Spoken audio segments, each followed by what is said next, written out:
খবর শুনছেন বর্তমান নিউজ টিভি ইউটিউব চ্যানেল থেকে। আজকের বিশেষ খবর হলো, নন্দীগ্রামে বিজেপি কর্মী খুনের ঘটনায় নয়ামর, পুলিশের বিরুদ্ধে চরম অভিযোগ, সিবিআই তদন্ত চেয়ে হাইকোর্টে মামলা। মুখ্যমন্ত্রী, শিক্ষামন্ত্রী আর টাকা দিয়ে চাকরি বিক্রির চিঠির কথা ফাঁস করলেন শুভেন্দু।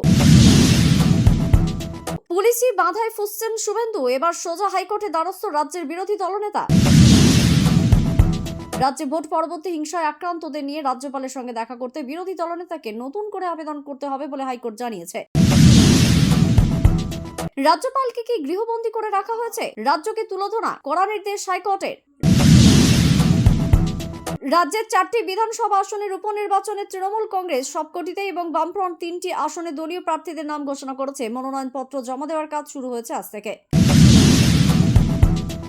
আগামী 4-5 দিনের মধ্যে দক্ষিণবঙ্গে বর্ষা ঢুকবে বলে জানিয়েছে আবহাওয়া দপ্তর। প্রতিদিন নিয়মিত খবর শোনার জন্য বর্তমান নিউজ টিভি চ্যানেলটিকে সাবস্ক্রাইব করুন। আসছি বিস্তারিত খবরে। গত 25শে মে লোকসভা ভোট ছিল তমলুকে। তার ঠিক দুদিন আগে অগ্নিগর্ভ পরিস্থিতি হয় নন্দীগ্রামে। সোনাচূড়ার মনসাপুকুর বাজার অঞ্চলে রাতে পাহারা দিচ্ছিলেন বিজেপি কর্মী সমর্থকরা। তখনই তৃণমূল আশ্রিত একদল দুষ্কৃতী হামলা চালায় বলে অভিযোগ। ঘটনার জেরে প্রাণ হারান রথিবালা আরি নামের একজন। এবার সেই ঘটনার জলই গড়ালো কলকাতা হাইকোর্ট অব্দি। ভোটের মুখে নন্দীগ্রামে হওয়া এই ঘটনার জেরে আহত হয়েছিলেন 6 জন। প্রাণ হারান রথিবালা। এবার এই ঘটনা পুলিশের বিরুদ্ধে তদন্তর গাফিলতির মতো গুরুতর অভিযোগ এনে হাইকোর্টে মামলা দায়ের করা হলো। অবিলম্বে সিবিআই তদন্তের আর্জিও জানিয়েছে মামলাকারী। তার অভিযোগ, এই মামলার তদন্তের নামে পুলিশ প্রহসন করছে। ঘটনার পর কয়েক সপ্তাহ কেটে গেলেও এখন অব্দি 164 ধারায় গোপন জবানবন্দি নেওয়া হয়। একজনকে গ্রেপ্তার করা হলেও এই ঘটনার প্রধান অভিযুক্তকে পুলিশ গ্রেপ্তার করছে না। হাইকোর্ট সূত্রে জানা যাচ্ছে, আগামী মঙ্গলবার এই মামলার শুনানি হতে পারে। রাজ্যে ভোট পরবর্তী হিংসায় আক্রান্তদের নিয়ে রাজ্যপালের সঙ্গে দেখা করতে চাইলে নতুন করে রাজ্যের বিরোধী দলনেতা শুভেন্দু অধিকারীকে আবেদন করতে হবে। রাজভবন অনুমতি দিলে তবে সেখানে যাওয়া যাবে। আজ একথা জানিয়েছে কলকাতা হাইকোর্টের বিচারপতি অমৃতা সিনহা। রাজভবনে কতজন লোক যাবেন, কতগুলি গাড়ি থাকবে, সেই সংখ্যা জানাতে হবে পুলিশকে। গতকাল ভোট পরবর্তী হিংসায় আক্রান্তদের নিয়ে রাজভবনে গেলে পুলিশ তাদের সেখানে ঢুকতে বাধা দিয়েছে বলে অভিযোগ। পুলিশের এই পদক্ষেপের বিরুদ্ধে হাইকোর্টের দ্বারস্থ হন বিরোধী দলনেতা। আগামী 6 সপ্তাহ পরে এই মামলার শুনানি। রাজ্যে ভোট পরবর্তী হিংসার ঘটনায় ক্ষুব্ধ রাজ্যপাল সিবি আনন্দ বোস মুখ্যমন্ত্রীকে চিঠি দিচ্ছেন। তিনি আজ কলকাতার মাহেশ্বরী ভবনে ভোট পরবর্তী হিংসায় ঘরছাড়া কয়েকটি পরিবারের সঙ্গে দেখা করেন। পরে রাজভবনে এক সাংবাদিক বৈঠকে সাম্প্রতিক ঘটনা প্রবাহ এবং আক্রান্তদের নিয়ে গতকাল তার সঙ্গে দেখা করতে আসা বিরোধী দলনেতাকে রাজভবনে ঢুকতে না দেওয়ার ব্যাপারে তীব্র ক্ষোভ প্রকাশ করেন। রাজ্যপাল বলেন, তিনি কাউকে রাজভবনে ডাকলে তাকে আটকানোর ক্ষমতা কারণ নেই। তিনি সরকারের কাছে রিপোর্ট তলব করলে সরকার তার জবাব দিতে বাধ্য। অথচ গতকাল তিনি মুখ্য সচিব ও স্বরাষ্ট্র সচিবের কাছে রিপোর্ট তলব করলেও এখনো জবাব পাননি। রাজ্য সরকার এভাবে সংবিধান লঙ্ঘন করলে তার ফল ভুগতে হবে বলে রাজ্যপাল হুঁশিয়ারি দিয়েছেন। কোচবিহারে বিজেপি পরিচালিত আরো একটি গ্রাম পঞ্চায়েতে তালা ঝোলালো তৃণমূল কংগ্রেস। মাথাভাঙ্গা 2 নম্বর ব্লকের লতাপোতা গ্রাম পঞ্চায়েতের অফিসে প্রধানের ঘরে তালা ঝুলিয়ে দেওয়া হয়। শাসক দলের দাবি, বিজেপির প্রধান দুর্নীতি ও স্বজন পোষণে লিপ্ত, তাই তার পদত্যাগের দাবিতে এই পদক্ষেপ। নাটাবাড়ি এক গ্রাম পঞ্চায়েত দপ্তরের প্রধানের ঘরেও তালা ঝোলানো হয়েছে। তৃণমূল কংগ্রেসের দাবি, প্রধান কাজ করছেন না। অন্যদিকে বিজেপির অভিযোগ, গায়ের জোরে পঞ্চায়েত দখল করে নিতে চাইছে তৃণমূল কংগ্রেস। উত্তরবঙ্গের শহর এলাকায় দলের ভোট কমায় উত্তরবঙ্গ উন্নয়ন মন্ত্রী উদয়ন গুহ ওইসব এলাকার জন্য বরাদ্দ বন্ধ করে দেওয়ায় যে কথা বলেছেন শিলিগুড়ির বিজেপি বিধায়ক শঙ্কর ঘোষ, তার কড়া সমালোচনা করেছেন। আর সাংবাদিকদের কাছে শঙ্করবাবু বলেন, রাজনৈতিক সন্ত্রাসের পর তৃণমূল কংগ্রেস অর্থনৈতিক সন্ত্রাসও করছে। একজন মন্ত্রী ভোটের ফলাফলের পরিপ্রেক্ষিতে এরকম কথা বলতে পারেন কিনা তা নিয়েও তিনি প্রশ্ন তুলেছেন। নদিয়ার তেহট্টের কানাইনগর পঞ্চায়েতের বিনোদনগরে তৃণমূল কংগ্রেসের 2 গোষ্ঠীর সংঘর্ষে এক পঞ্চায়েত সদস্য সহ 2 জন গুরুতর জখম হয়েছেন। গত পঞ্চায়েত নির্বাচনে নির্দল প্রার্থী হিসেবে জয় পাওয়ার পর লতিফ শেখ তৃণমূল কংগ্রেসে যোগ দেন। আজ সকালে অপর গোষ্ঠীর লোকেরা তাকে ধারালো অস্ত্র দিয়ে কোপায় বলে অভিযোগ। এই ঘটনায় লতিফ ও তার সঙ্গে হাবিবুল শেখ গুরুতর জখম হয়েছেন। তাদের তেহট্ট মহকুমা হসপিটালে নিয়ে যাওয়া হয়। পরে অবস্থার অবনতি হওয়ায় লতিফ শেখ শক্তিনগর জেলা হসপিটালে স্থানান্তরিত করা হয়েছে। তৃণমূল কংগ্রেস রাজ্যের 4টি বিধানসভা কেন্দ্রের উপনির্বাচনে প্রার্থীদের নাম ঘোষণা করেছে। কলকাতার মানিকতলার প্রার্থী হিসেবে প্রয়াত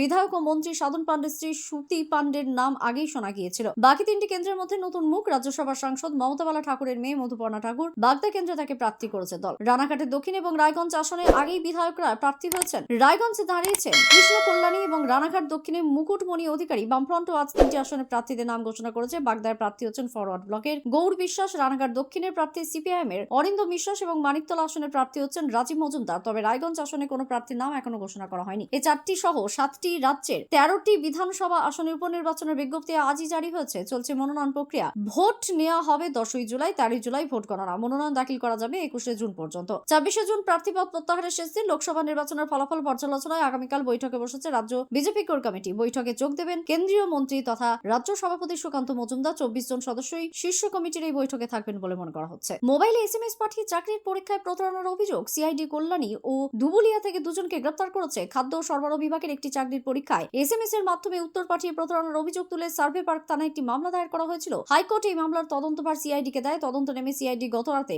নদিয়া জেলার কল্যাণী থেকে শঙ্কর বিশ্বাস এবং ধুবুলিয়া থেকে পাপাই দাসকে গ্রেপ্তার করেছে। ধৃত শঙ্কর বিশ্বাস principal account general CGO complex দপ্তরে সিনিয়র অডিটর কাজ করে এবং এই চক্রের মূল পান্ডা বলে জানা গিয়েছে। 11টি মোবাইল ফোন এবং নানা পাসবইয়ের উদ্ধার হয়েছে। ধৃতদেরকে হেফাজতে চেয়ে আজ আলিপুর আদালতে তোলা হচ্ছে। তৃণমূল কংগ্রেসের বিধায়ক অভিনেত সোহম চক্রবর্তীর বিরুদ্ধে নিউ টাউনের এক রেস্তোরাঁ মালিককে মারধরের অভিযোগে তদন্ত বিধাননগর পুলিশ কমিশনারেটের গোয়েন্দা বিভাগই চালাবে বলে কলকাতা হাইকোর্টের বিচারপতি অমৃতা সিনহা নির্দেশ দিয়েছেন। এসিপির নির্দেশের নেতৃত্বে এই তদন্তের অগ্রগতি সম্পর্কে জানাতে হবে আদালতকে, তথ্য প্রমাণও সংরক্ষিত রাখতে হবে। মামলাকারী রেস্তোরাঁ মালিকের নিরাপত্তার বিষয়টিও পুলিশকে নিশ্চিত করতে হবে বলে বিচারপতি সিনহা জানিয়েছেন। 4 জুলাই মামলার পরবর্তী শুনানি। উল্লেখ্য, অভিযোগ নিতে টালবাহানা ও পরে পুলিশের নিষ্ক্রিয়তা এবং লাগাতার হুমকির অভিযোগের হাইকোর্টের দ্বারস্থ হন আনিসুল আলম নামে ওই রেস্তোরাঁর মালিক। সোহমের হাতে তার নিগৃহীত হওয়ার ঘটনা সিসি ক্যামেরায় ধরা পড়ে। এই মামলার পরিপ্রেক্ষিতে সোহম গতকাল বারাসাত আদালতে আত্মসমর্পণ করে আগাম জামিন নেন। প্রবল বৃষ্টি ও নদীকে তিস্তা জল ঢুকে পড়ায় প্লাবিত মালবাজার মহকুমা ক্রান্তি ব্লকের বেশ কিছু এলাকা বাঁধের উপর আশ্রয় নিয়েছেন শতাধিক মানুষ। প্রশাসনের দেওয়া ত্রিপলি ভরসা তাদের, ত্রাণ নিয়ে ক্ষোভের মুখে মানুষ।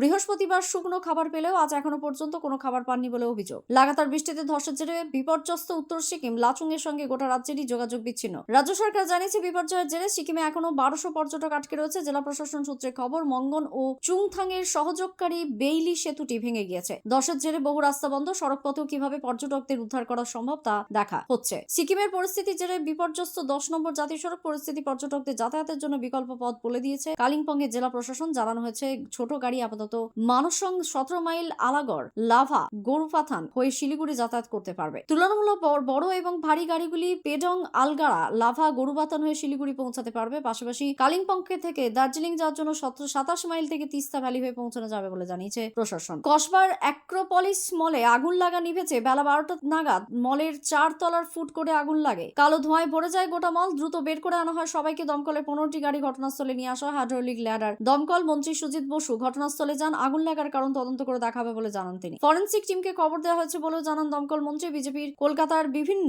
বহুতল আবাসন ও বাজারে অগ্নি নির্বাপন ব্যবস্থা খতিয়ে দেখতে অভিযান চালাবে। কলকাতায় আজ এক সাংবাদিক বৈঠকে দলের রাজ্য মুখপাত্র শ্রমিক ভট্টাচার্য জানিয়েছেন, বিজেপির পরিষদীয় দলের সদস্যরা কয়েকটি দলে ভাগ হয়ে শহরের বহুতল আবাসন এবং বাজারগুলিতে অগ্নি নির্বাপন ব্যবস্থা এবং পর্যাপ্ত জলের ব্যবস্থা ঠিক আছে কিনা এবং প্রতি বছর ফায়ার অডিট হয় কিনা তা খতিয়ে দেখবে। বিরোধী দলনেতা শুভেন্দু অধিকারী এই অভিযানের সূচনা করবেন। শ্রী ভট্টাচার্য অভিযোগ করেন, তৃণমূল কংগ্রেস অনিয়ন্ত্রিত শাসন ব্যবস্থার কারণে শহরে বিভিন্ন এলাকায় নিয়ম বহির্ভূতভাবে বহুতল আবাসন গড়ে উঠছে। শহরে প্রায় প্রতিদিনই অগ্নিকাণ্ডের ঘটনা ঘটছে। তিনি এ বিষয়ে দমকল মন্ত্রী বিবৃতি দাবি করেছেন। মালদার কালিয়াচকে এক শিশুর শরীরে বার্ড ফ্লুর ভাইরাস মেলার পরিপ্রেক্ষিতে রাজ্য স্বাস্থ্য অধিকর্তা দীপঙ্কর মাঝি নেতৃত্বে 3 জনের একটি প্রতিনিধি দল কালিয়াচকে 1 নম্বর ব্লকের শিলামপুর গ্রামীণ হসপিটালে যান। ব্লক স্বাস্থ্য আধিকারিকদের সঙ্গে দীর্ঘক্ষণ বৈঠক করেন তারা। এরপর প্রতিনিধি দলটি কালিয়াচকে ওই শিশুটির বাড়িতে যায়, কথা বলেন পরিবারের সঙ্গে। স্বাস্থ্য অধিকর্তা মানুষকে আতঙ্কিত না হওয়ার অনুরোধ করেন। তবে রাজ্য সরকার বা প্রশাসন কেউই সেভাবে তাদের পাশে দাঁড়ায়নি বলে অভিযোগ পরিবারটির। সিভিল সার্ভিস প্রিলিমিনারি পরীক্ষার্থীদের সুবিধার্থে পূর্ব রেল আগামী রবিবার অতিরিক্ত ট্রেন চালাবে। মুখ্য জনসংযোগ আধিকারিক কৌশিক মিত্র জানিয়েছেন, হাওড়া ডিভিশনে সকাল 7টা থেকে সন্ধ্যা 6টা পর্যন্ত চলবে অতিরিক্ত